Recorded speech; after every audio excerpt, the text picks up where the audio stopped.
Friend, मैं नीलू लोक गायिका गीत अपने यूट्यूब चैनल पे आप लोग का स्वागत करती हूँ और मैं जा रही हूँ एक स्वर गीत गाने। आप लोग को जरूर पसंद आएगा और मेरे वीडियो को लाइक सब्सक्राइब करना। राधे राधे, जय माता जी, राम राम।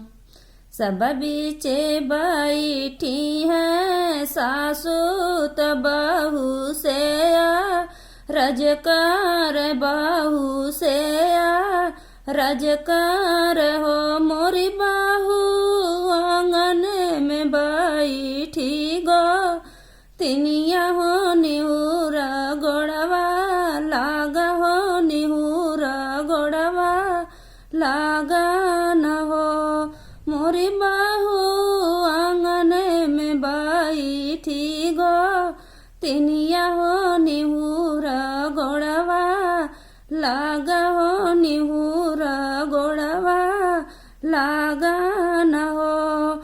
एक त मोर भारी चू नरिया हो दूसरे लंबा घूंघट हो दूसरे लंबा घूंघट हो मोरी सासू तीसरे में गोदी मेला लनवा हो हम कैसे गोड़वा लागी हो हम कैसे गोड़वा लागी न हो।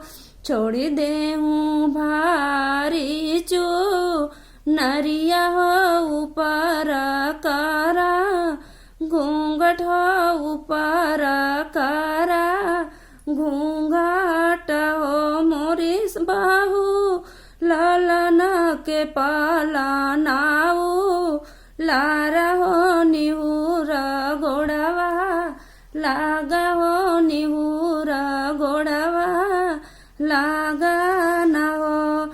एक तो मैं धान से धा नैतिन हो तपूत से पता वैतिन हो तपूत से पता वैतिन हो मोरी सासू हम हाई पिया के दू लारी हो त कैसे गोड़वा लागब हो कि कैसे गोड़वा लागा बना।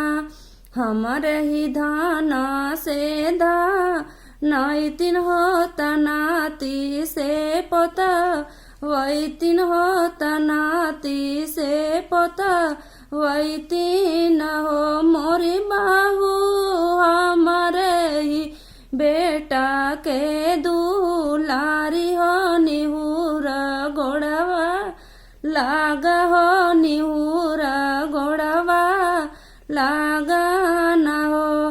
तोहर ही धान से धा नैतिन हो तनाती से पोता वैतिन हो तनाती से पोता वैतिन हो मोरी सासू तोहरे ही बेटा के दू लारी हो कि सासू गोड़वा लागा हो कि सासू गोड़वा लागा न हो मोरे सासू तोहरे ही बेटा के दू लारी हो कि सासू गोड़वा लागा हो कि सासू गोड़वा लागा न हो।